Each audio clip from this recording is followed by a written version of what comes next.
Hello बच्चों, good morning. कैसे हैं आप? टेक्नो शिक्षा आज आपके लिए लाया है आपकी क्लास 12 हिस्ट्री का चैप्टर नंबर 10 और यह है चैप्टर नंबर 10 का पार्ट नंबर 1।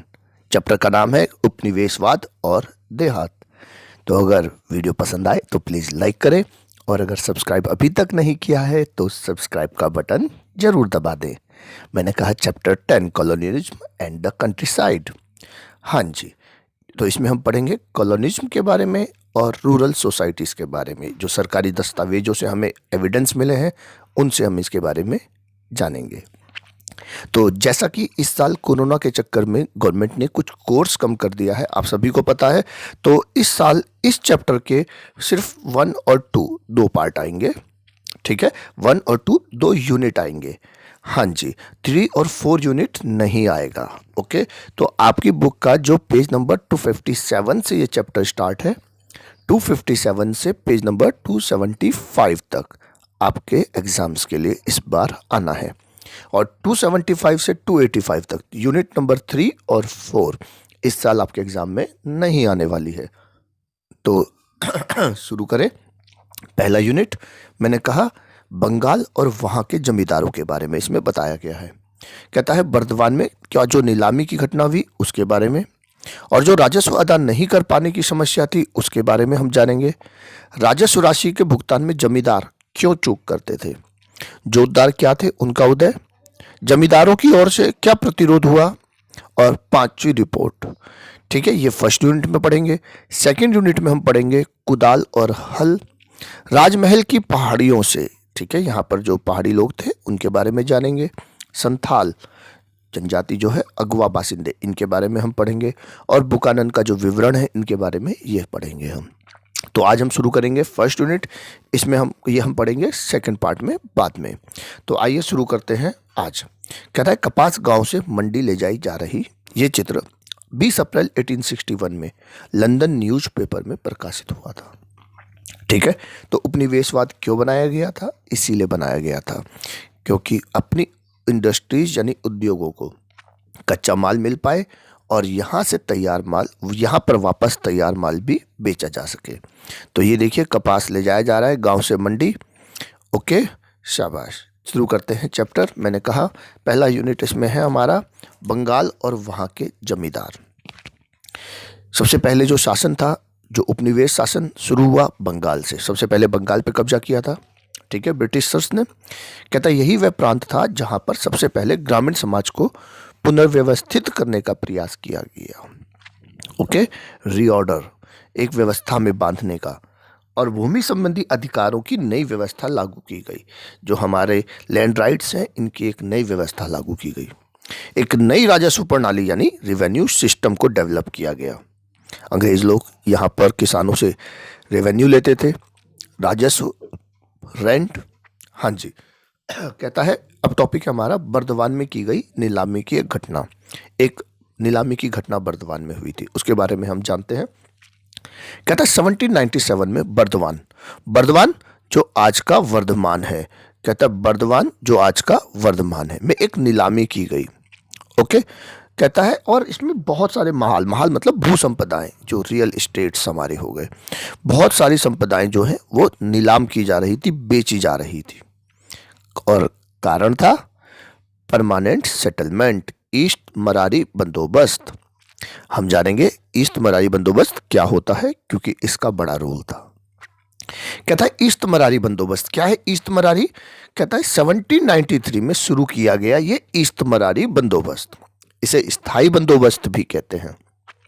परमानेंट सेटलमेंट क्या था? परमानेंट सेटलमेंट ये राजस्व की एक व्यवस्था थी कि एक परमानेंट आपको रकम बता दी गई, आपको ये फिक्स पेमेंट जो है पेमेंट करना पड़ेगा। ठीक है, कहता है ईस्ट इंडिया कंपनी ने राजस्व की राशि निश्चित कर दी और जो हर जमींदार को देनी होती थी। जमींदार अगर ये राशि नहीं चुका पाएगा तो उससे इस राशि को वसूल करने के लिए उसकी प्रॉपर्टी को नीलाम कर दिया जाएगा। नीलाम शब्द समझते हैं, ऑक्शंस आपने फिल्मों में भी देखा होगा। जब आप कोई चीज़ नहीं दे पाते हैं, कोई चीज़ नहीं चुका पाते, उसका पेमेंट नहीं कर पाते तो आपकी वो प्रॉपर्टी नीलाम कर दी जाती है। बोलियां लगती है, जो सबसे ऊंची बोली लगाता है उसको बेच दिया जाता है। नीलामी की घटनाएं आपने फिल्मों में अक्सर देखी होंगी। तो ये चार्ल्स कॉर्नवालिस का चित्र है। लॉर्ड कॉर्नवालिस ये कहता है, जो बंगाल के गवर्नर जनरल थे, इन्होंने ही कहता है अमेरिकी स्वतंत्रता संग्राम के दौरान ये कॉर्नवालिस जो है ब्रिटिश सेना के कमांडर थे। और 1793 में बंगाल में इस्तमरारी बंदोबस्त जब लागू किया गया, यही गवर्नर जनरल थे, तो इन्होंने ही लागू करवाया था, हम ये कह सकते हैं। और खास बात देख सकते हैं हम, कहता है 1790 में जॉन शोर की व्यवस्था, मिस्टर जॉन शोर थे जिन्होंने इस व्यवस्था को दिया था, जिन्होंने ये पूरा ड्राफ्ट था कि ये किस तरह आपको इस्तमरारी बंदोबस्त क्या है। तो मिस्टर जॉन शोर की ये व्यवस्था थी, इसके नाम से ये 1790 में शुरू की गई थी और इसे बाद में कहा गया स्थायी बंदोबस्त। ठीक है, इसे बाद में कहा गया स्थायी बंदोबस्त या इस्तमरारी बंदोबस्त। ठीक है, 1793 में बंगाल के गवर्नर जनरल लॉर्ड कॉर्नवालिस ने इसे बंगाल में लागू किया। सबसे पहले कहाँ लागू किया? कहता है बंगाल में। क्या था इस व्यवस्था के अनुसार? जो जमींदार है उन्हें एक निश्चित राजस्व की राशि फिक्स ईस्ट इंडिया कंपनी को देनी होती थी। हम इस पूरे चैप्टर में जो कंपनी की बात करेंगे, सरकार की बात करेंगे, राज्य की बात करेंगे, तो वो राज्य कौन है उस समय? ब्रिटिश, यानी ईस्ट इंडिया कंपनी। तो ईस्ट इंडिया कंपनी को एक फिक्स राशि देनी होती थी और जो जमींदार अपनी इस फिक्स राशि को नहीं चुका पाता था, उसकी जमींदारी नीलाम कर दी जाती थी। ओके, कह रहा है उस समय के भारत के 19% भाग पर यह व्यवस्था लागू कर दी गई थी। वारेन हेस्टिंग्स ने बंगाल में स्थापित संग्रहण की ठेकेदारी व्यवस्था से किसानों की स्थिति काफी खराब हो गई थी। इसके लिए सरकार ने इस स्थायी बंदोबस्त की व्यवस्था को लागू किया। उनको लगा इससे व्यवस्था में सुधार होगा। ओके, चलिए आगे चलते हैं। अब हम, कहता है, मैंने कहा अभी आपको एक बात बता रहा था, टॉपिक है हमारा बर्दवान में की गई नीलामी की एक घटना। तो एक मैंने कहा था 1797 में बर्दवान में नीलामी हो रही थी और राजा की भूसंपदाएं बेची जा रही थी। कारण था इस्तमरारी बंदोबस्त। और इस्तमरारी बंदोबस्त क्या है ये हमने अच्छे से पढ़ा। ठीक है, कहता है चूंकि बर्दवान के राजा ने भी वही रेवेन्यू की राशि नहीं चुकाई थी, मैंने कहा था जो नहीं चुकाएगा उसकी प्रॉपर्टी नीलाम हो जाएगी। अब राजा ने वो राजस्व की राशि नहीं चुकाई तो उसकी जो प्रॉपर्टी है वो हो रही थी नीलाम। कहता है नीलामी में बोली लगाने के लिए अनेक खरीदार आए। बहुत सारे सब आते हैं, अपनी अपनी बोली लगाते हैं और संपदाएं जो सबसे ऊंची बोली लगाने वाला है उसको बेच दी गई। यही होता है नीलामी में, आप सभी लोग जानते हैं। That's very good. कहता है राजा, मैंने कहा बर्दवान के राजा। राजा शब्द जो है, कह रहा है उस समय जो है शक्तिशाली जमींदारों के लिए प्रयोग किया जाता। तो जो ताकतवर जमींदार थे वो अपने लिए राजा शब्द का प्रयोग करते थे। ठीक है, ये आपको एक दिखाई दे रहा है, कलकत्ता में एक राजमहल है बर्दवान के राजा का, डायमंड हार्बर रोड पर। 19वीं शताब्दी के दशक तक, कह रहे बंगाल में बहुत सारे धनी जमींदार थे और ये बहुत बड़े बड़े राजमहल बनवाते थे। सुंदर विशाल स्तंभ, देखिए आप इसमें स्तंभ आपको दिखाई दे रहे हैं, पिलर्स, सुंदर विशाल स्तंभों वाले बड़े बड़े। इनमें नृत्य कक्ष भी होते थे, बड़े बड़े मैदान होते थे, शानदार प्रवेश द्वार होता था, एंट्रेंस वेरी ब्यूटीफुल, है ना। हाँ जी, मैंने कहा नीलामी की घटना हो रही थी, बर्दवान के राजा की प्रॉपर्टी नीलाम हो रही थी। कहता है लेकिन कलेक्टर को, जो सरकार का वहां पर एक नुमाइंदा है कलेक्टर को इस सारी कहानी में एक अजीब पेच दिखाई दे गया कि जानने में आया कि अनेक खरीदार राजा के अपने ही नौकर या एजेंट। देखो अब राजा ने क्या तरकीब निकाली भाई कि यार राजस्व हम चुका नहीं पाए, प्रॉपर्टी नीलाम हो रही है, राजा साहब भी चालू निकले। तो उन्होंने नीलामी से एक हल निकाला। उन्होंने क्या किया, अपने ही नौकर और एजेंटों को बोली के लिए बिठा दिया कि तुम सारे बोली लगाओ। कह रहा है राजा के अपने ही नौकर या एजेंट थे और राजा की ओर से जमीनों को वापस खरीद रहे थे। नीलामी में 95% से अधिक तो फर्जी बिक्री हो रही थी। ठीक है, कहता राजा की जमीनें खुले तौर पर बेच तो दी गई, पर जो नियंत्रण है वो वापस उसी जमींदार के हाथ में ही है। तो क्या कहा, हो तो गई नीलामी पर वास्तविक नियंत्रण तो राजा के ही हाथ में रहा, जिसने खरीदी वो राजा का ही बंदा। कहता ये नया पेज दिखाई दिया कलेक्टर को। टॉपिक है इसमें अदा न किए गए राजस्व की समस्या, भी इसको हम और डिटेल से पढ़ेंगे। तो जो प्रॉब्लम आई अनपेड रेवेन्यू की, उसके बारे में देखते हैं। कहता अकेले बर्दवान राजा की ही संपदाएं नहीं बेची जा रही थी। इस्तमरारी बंदोबस्त जब लागू हुआ इसके बाद 75% से ज्यादा जो जमींदारियां वो ट्रांसफर हो गई। ठीक है, क्योंकि इस्तमारी बंदोबस्त में क्या कारण था ये देखते हैं हम। कहता है ब्रिटिश ऑफिसर्स को तो आशा थी, ये उम्मीद थी कि जब हम इस्तमारी बंदोबस्त लागू करेंगे तो जितनी प्रॉब्लम्स है, मैंने कहा किसानों के सामने जो सोचनीय हालत हो गई थी, लॉर्ड मैंने कहा, ठीक है ना, तो वो सारी की सारी ठीक हो जाएगी, ऐसा इनको लगा, ठीक है, कि ये सारी समस्याएं ठीक हो जाएंगी। पर बंगाल की विजय के समय से ही उनके सामने जो जो परेशानियां आ रही थी वो इस्तमारी बंदोबस्त जो है सही कर देगा। ये एक अच्छा सिस्टम है, अंग्रेजों को लगा। इससे पैसा आएगा तो ज़मीन के ऊपर भी काम होगा, पर पैसा आएगा कैसे? आपने लगान जितना फसल होनी है उससे ज़्यादा तो आपने उनसे टैक्स लगा दिया, तो किसान का होगा क्या? ठीक है, कहता है 1770 के दशक मतलब होता है डिकेड मतलब 10 साल का समूह, शताब्दी मतलब 100 साल का समूह, ठीक है। 1770 का दशक मतलब 1770 से 1780, तो दशक। कह रहा है 1770 के दशक में बंगाल की ग्रामीण अर्थव्यवस्था संकट में आ गई, ठीक है। बार बार अकाल पड़ रहे थे, खेती की पैदावार घटती जा रही थी, और क्या नाम है, कंपनी ने रेवेन्यू लगा दिया फिक्स कि आपको देना ही देना है। अकाल पड़ रहा है, फसल हो नहीं रही, फिर भी रेवेन्यू देना ही देना है। फिल्म देखी थी लगान, अब तो दुगना लगान देना होगा, है ना। तो वही बात है, आपको लगान देना पड़ेगा। आपने फिल्म में राजा देखा था, जो अंग्रेजों को टैक्स वसूल करके लोगों से, किसानों से देता था, तो वही सिस्टम बिल्कुल सेम है। राजा सिर्फ कंपनी का एक कलेक्टर रह गया, कलेक्शन करने वाला रह गया, कि सिर्फ उसको कलेक्शन करके राजा को वहां अंग्रेजों के पास पहुंचाना है, ठीक है।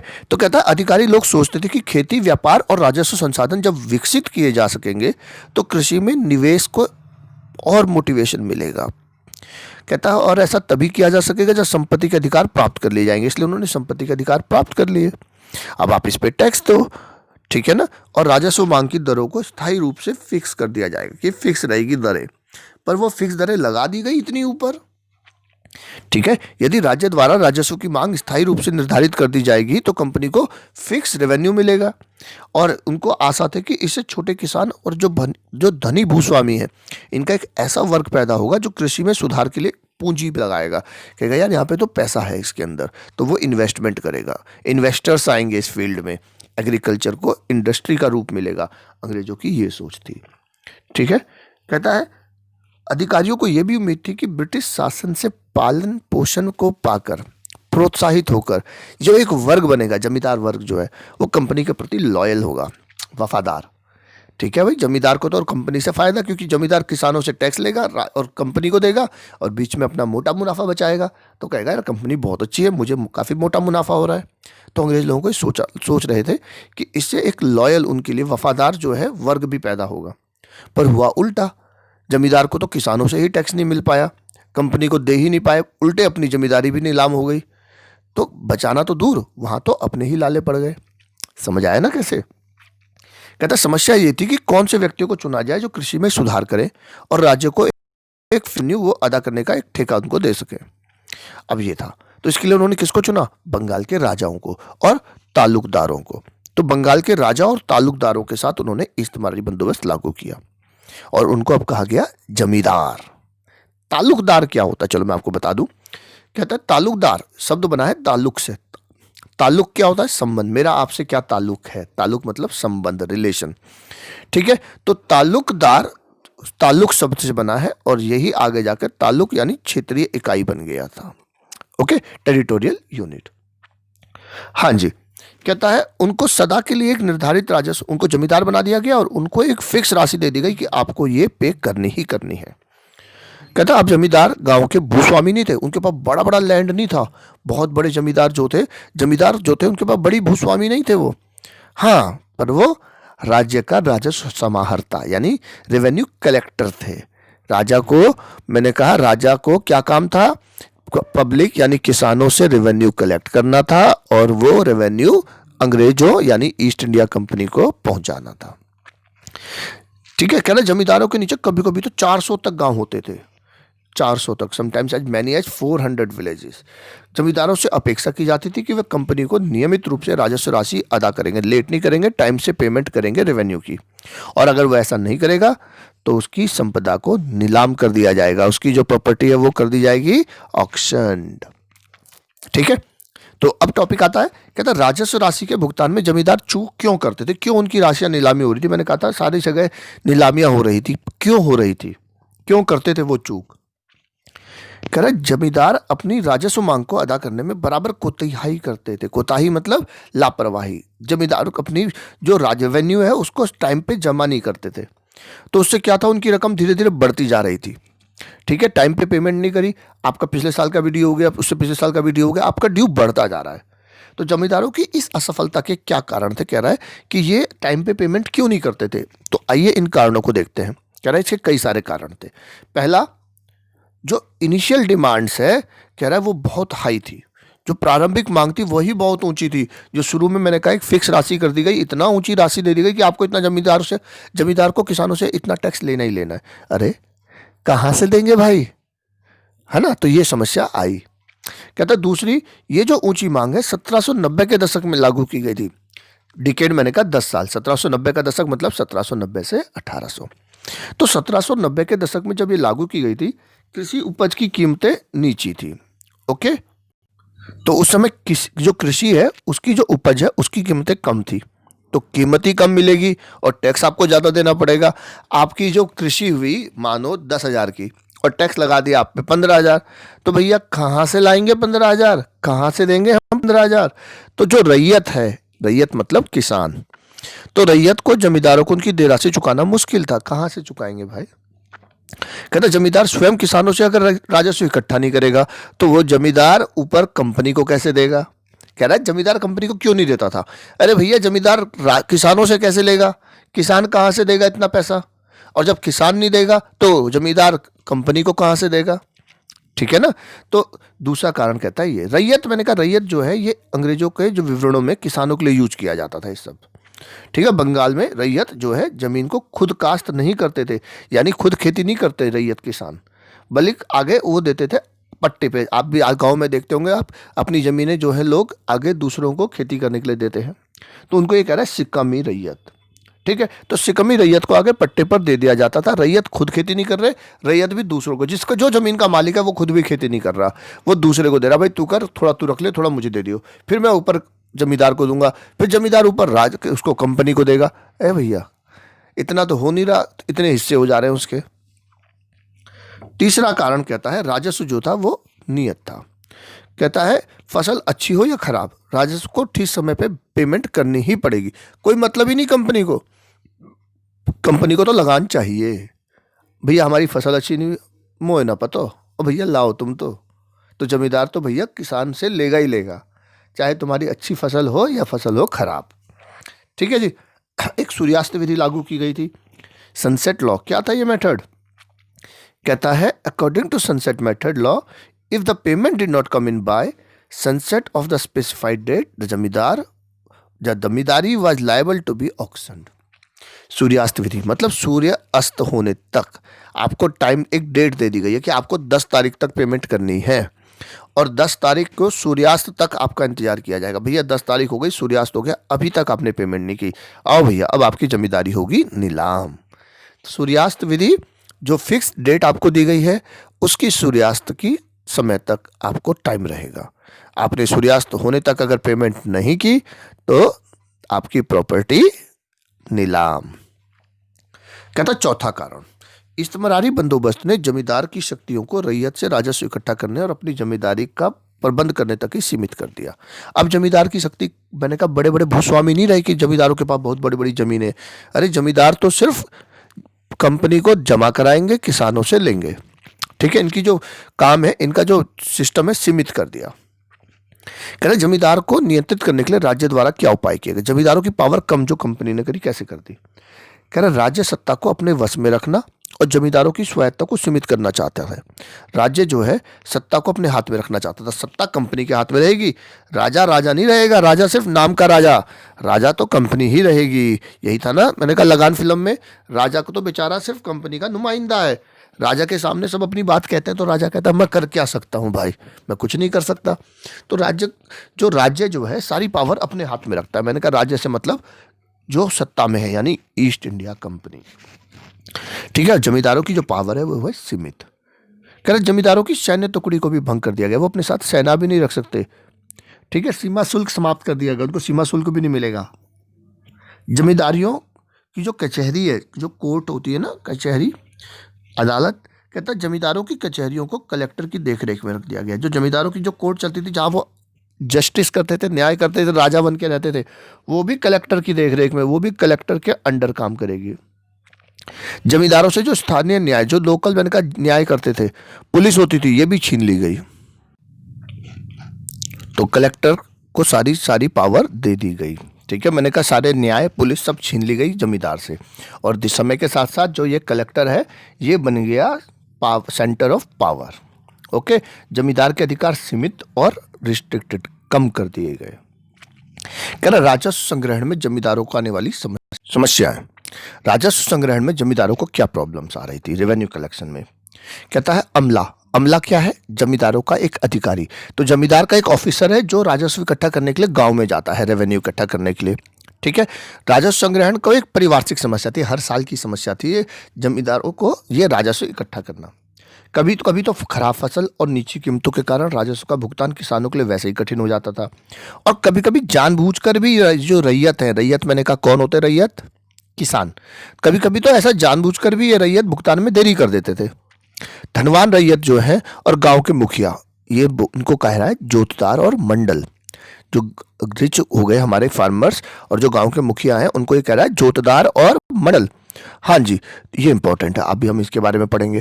कह रहा है जमींदार को परेशानी में देखकर बहुत खुश होते थे। जो अमीर किसान है, जब जमींदार परेशान होता था खुश होते थे, क्योंकि जमींदार आसानी से उन पर अपनी ताकत का इस्तेमाल कर नहीं पाता था, ताकत कम कर दी थी जमींदारों की। तो कहता है जमींदार बकायेदारों पर मुकदमा तो चला सकता था, मगर न्यायिक प्रक्रिया बहुत लंबी थी।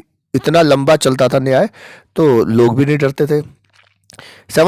1798 में अकेले बर्धमान जिले में ही राजस्व भुगतान के बकाया से संबंधित 30,000 से ज्यादा केस जो थे पेंडिंग पड़े हुए थे। तो आप केस करते जाओ, पेंडिंग पड़े रहेंगे, इसलिए उनको डर भी नहीं था कि यहाँ तो कुछ तो होना नहीं, केस ही चलेगा, चलते रहेगा केस। तो इसलिए जमींदारों का डर कम हो गया था। ठीक है ना, एक ये घटना दिखा रखी है दिनाजपुर के, कह रहा है जोतदार। ठीक है, जोतदार मैंने कहा धनी किसान। कहता है बुकानन ने बताया, जॉन बुकानन, अभी अब आप बुकानन के बारे में बाद में पढ़ेंगे। कह रहा बुकानन ने बताया कि उत्तरी बंगाल के दिनाजपुर जिला, नॉर्थ बंगाल में एक जिला है दिनाजपुर, यहाँ के जोतदार किस प्रकार जो जमींदारों के अनुशासन का प्रतिरोध और उसकी शक्ति की अवहेलना किया करते थे। जमींदारों से डरते ही नहीं थे, जमींदार कुछ कहे उसकी बात मानते नहीं थे। कहते भूस्वामी इस वर्ग के लोगों को पसंद नहीं करते थे, लेकिन यह स्पष्ट है कि इन लोगों का होना बहुत जरूरी था, क्योंकि इनके बिना जरूरतमंद काश्तकारों का पैसा उधार कौन देता।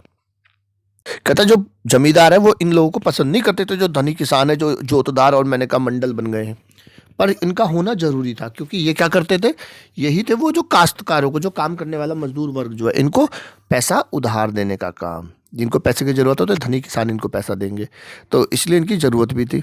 ठीक है, कह रहा है तो इनके बिना जरूरतमंद काश्तकारों का पैसा उधार कौन देता। जोतदार जो बड़ी बड़ी जमीनें जोतते हैं, बड़े ही हटीले और जिद्दी हैं। ये जानते हैं कि जमींदारों का उन पर कोई वश तो चलेगा नहीं, तो वे अपने राजस्व के रूप में कुछ थोड़े से रुपए ही देते हैं, और लगभग हर किस्त में कुछ ना कुछ बकाया रकम रह जाती है। मैंने कहा जो जोतदार है वो जो जमींदार को टैक्स दे रहे हैं, वो दे रहे हैं थोड़ा बहुत, और बाकी जो है वो ड्यू बढ़ता जा रहा है। ठीक है, उनके पास उनके पट्टे के हकदारी के कारण अगर जमींदार उन्हें धमकाते थे, कुछ भी करते थे, तो वो धमकते नहीं थे उनसे। कचहरी में बुलाते थे, कहते थे बुला लो, केस चलता रहेगा। और अगर उनको धमकाते थे तो कह रहा उनकी रिपोर्ट पुलिस थाने में कर देते थे, जमींदारों की ही उल्टा। ठीक है ना, तो इस प्रकार ये है जमींदार, इनसे ये जोतदार डरना बंद हो गए थे, क्योंकि इनकी पावर हो गई थी कम। ठीक है ना, और ये जो जोतदार हैं, किसानों को, छोटे छोटे जो रैयत है, उनको भी राजस्व न देने के लिए भड़काते रहते थे कि भैया तुम भी मत दो, कुछ नहीं होता, हम देख लेंगे, घबरा क्यों रहे हो तुम। हाँ जी, ठीक है, अब टॉपिक है जोतदारों का उदय, द राइज ऑफ द जोतदार। मैंने कहा जोतदार कौन? क्लास ऑफ रिच पीजेंट्स, मैंने कहा धनी किसानों का वर्ग। 18वीं शताब्दी के अंत में जहां एक और अनेक जमींदार संकट की स्थिति से गुजर रहे थे, जमींदारों पे हो रहा है संकट, रेवेन्यू जमा हो नहीं पा रहा और नीलामी हो रही, अपनी जमींदारी जो हो रही है नीलाम, तो कह रहा है वो तो संकट से गुजर रहे हैं। वहीं दूसरी ओर एक और नया वर्ग उभर रहा है धनी किसानों का, जो अपनी स्थिति मजबूत करता जा रहा है। मैंने कहा इन्हें क्या कहते हैं? जोतदार। 19वीं शताब्दी के प्रारंभिक वर्षों तक आते आते जोतदारों ने जमीन के बड़े बड़े रकबे, जमीन की बड़ी बड़ी जो अपनी जमीनें कभी कभी तो कई हजार एकड़ में फैली थी, वो अर्जित कर ली, इतनी उनके पास जमीनें हो गई। स्थानीय व्यापार और साहूकारों के कारोबार पर भी उनका नियंत्रण था। मैंने कहा था जनता को पैसा भी उधार वही देते थे, फिर ब्याज भी लेते थे। ठीक है, देखो बंगाल के गांव का एक दृश्य दिखा रहा है, 1820 में चित्रित है, जॉर्ज चिनरी द्वारा। कहता है चिनरी भारत में 23 वर्ष तक रहा था। इस दौरान उसने अनेक चित्र बनाए थे आम लोगों के जनजीवन से संबंधित। ठीक है ना, तो कह रहा है इस आकृति में आप देख सकते हो एक घर का चित्र दिखाई दे रहा है। उन दिनों जोतदार और साहूकार लोग ऐसे ही घरों में रहा करते थे। ठीक है, तो ये देखिए, ये उस समय का एक बड़ा अच्छा घर जिसे कह सकते हैं, जिसमें जोतदार और साहूकार यानी जो अमीर लोग हैं वो रहा करते थे। कहता है ये वे उस क्षेत्र के गरीब काश्तकारों पर व्यापक शक्ति का प्रयोग करते थे। इनकी जमीन का बड़ा हिस्सा बटाईदार मैंने कहा आप जमीन आगे जो दूसरे मजदूर को काम पे देते हैं, ठीक है, जो आपके खेत पे काम करता है, बटाईदार या बरगादारों के माध्यम से जोता जाता है। वो आपका खेत जोत रहे हैं, जमीन आपकी है, जोत रहा है बटाईदार, जो खुद अपना हल लाते थे और खुद मेहनत करते थे। तो जो जोतदार है उसकी सिर्फ जमीन, ठीक है, जो बटाईदार है वो बेचारा अपना ही हल ला रहा है, अपनी मेहनत कर रहा है, फसल का आधा वो अपने पास रखेगा और आधा जोतदार को यानी रैयत को देगा। मैंने कहा रैयत, आगे सिकमी रैयत मैंने बताया था। ठीक है, अभी आगे और देखते हैं। कह रहे गांव में जोतदार की शक्ति जमींदारों की ताकत की अपेक्षा अधिक प्रभावशाली होती थी। गांव में जो है जोतदार जमींदारों से ज्यादा ताकतवर है। ठीक है, जमींदार शहरों में रहता था और जोतदार जो है वो गांव में रहता था। जोतदार गरीब गांव वालों के काफी पास में रह रहा है, वो शहर में रह रहा है। ठीक है, वो सीधा उन पर अपना नियंत्रण और अपनी ताकत प्रयोग कर सकता है। ओके, जमींदारों द्वारा गांव की जमा जो कराना है यानी लगान को बढ़ाने के लिए किए जाने वाले प्रयत्नों का जोरदार विरोध करते थे जोतदार। मैंने कहा जोतदार रैयतों को कहते थे आप पैसा जमा मत कराओ। ठीक है ना, मना करते थे ना उनको जमा कराने से। हाँ जी, तो जमींदारी अधिकारियों को अपने कर्तव्यों को पालन करने से रोकते थे जोतदार। जो रैयत उन पर निर्भर रहते थे उनको अपने पक्ष में एकजुट, मैंने कहा रैयत को पैसा चाहिए, किसके पास जाएगा? जोतदार के पास। तो उनको अपने पक्ष में एकजुट रखते थे। जमींदारों को राजस्व के भुगतान में कहते थे देरी कर दो, कोई दिक्कत नहीं, मत दो, जिससे जमींदार की जमींदारी हो जाती थी नीलाम और जोतदार ही उन जमीनों को वापस खरीद लेते थे। ये थी जोतदारों की साजिश। ठीक है, रेवेन्यू जमा नहीं करेंगे, किसानों को अपने नियंत्रण में रखेंगे, किसानों को समय पर पैसा भी वही दे रहे हैं, तो जब जमींदार की जमींदारी नीलाम होगी तो नीलामी में खरीद भी खुद ही लेंगे। ठीक है ना, कह रहा नॉर्थ बंगाल में जो जोतदार है सबसे अधिक शक्तिशाली थे। धनी किसान और गांव के मुखिया लोग भी बंगाल के अन्य भागों के देहाती इलाकों में ताकतवर बनकर उभर रहे थे। इन्हें कहते थे हवलदार, गांटीदार या मंडल। ठीक है, हवलदार, गांटीदार या मंडल कहते थे इन्हें। ये आप एक चित्र से समझ सकते हैं। देखिए भाई, मैंने कहा कंपनी राज।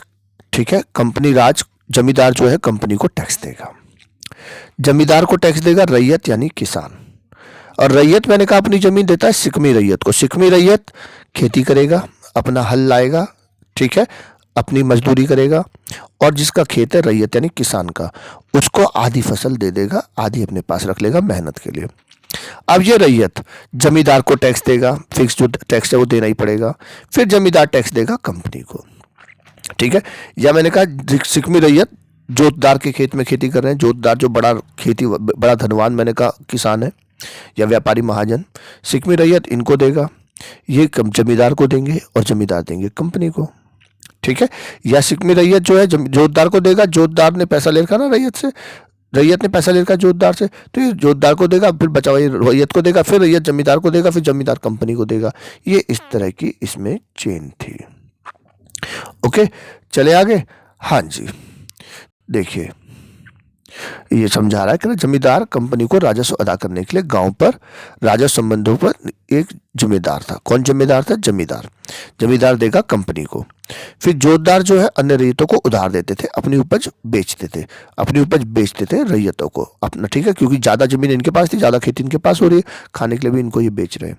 रैयत खुद कुछ जमीन जोतते थे, बाकी देते थे सिकमी रैयत को। ठीक है, सिकमी रैयत को लगान देते थे। ओके, चलिए आगे। ये इंग्लिश मीडियम वाले बच्चे भी देख सकते हैं। ठीक है, पावर इन रूरल बंगाल। ठीक है, जोतदार, अंडर रैयत।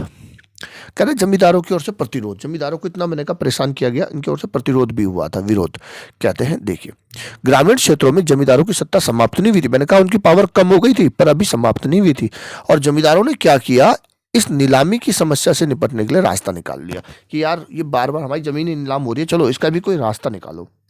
मैंने आपको शुरुआत जब चैप्टर की थी आपको बताया था बर्दवान के राजा की नीलामी। कलेक्टर ने देखा कि राजा के ही नौकर और एजेंट है, बताया था ना, तो राजा के नौकरी और एजेंट जो है वही ज़मीन खरीद रहे हैं। आइए अब इसको देखते हैं। मैंने कहा इन्होंने जो जमींदारों ने इसका एक तरीका निकाला। पहला तरीका कह रहा है क्या, फर्जी बिक्री, फिक्सियस सेल। कि फर्जी बिक्री कैसी थी, कह रहे ये ऐसी तरकीब थी, ठीक है ना, इसमें जैसे उन्होंने कई हथकंडे अपनाए उनमें से एक तरकीब थी ये। बर्दवान के राजा ने पहले तो अपनी जमींदारी का कुछ हिस्सा अपनी माता को दे दिया। माता को दे दिया क्यों, क्योंकि जो कंपनी है यानी ईस्ट इंडिया कंपनी, वो स्त्रियों की संपत्ति को नीलाम नहीं करती, ठीक है, महिलाओं का सम्मान होता था, तो महिलाओं की जो संपत्ति है उसको नीलाम नहीं किया जाता था। तो इसके लिए इन्होंने क्या किया कि जो अपनी कंपनी है उसका, जो अपनी प्रॉपर्टी है उसका कुछ हिस्सा तो दे दिया अपनी माँ के नाम पे। अब जो माता की प्रॉपर्टी है वो तो नीलाम होगी नहीं। कहता है दूसरे कदम के तौर पे इन्होंने क्या किया, नीलामी की प्रक्रिया में जमींदारों ने अपने ही आदमियों से ऊंची ऊंची बोली पे जो संपत्ति है वापस खरीदवा ली।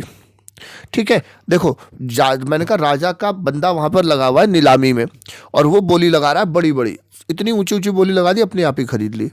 अब जब पेमेंट की बारी आई, पेमेंट से कर दी मना, भैया पैसे ही ना है।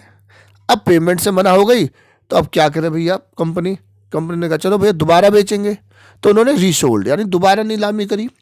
अब दोबारा नीलामी करी, राजा ने फिर लगा दी अपने बंदे, लगाओ बोली भाई तुम।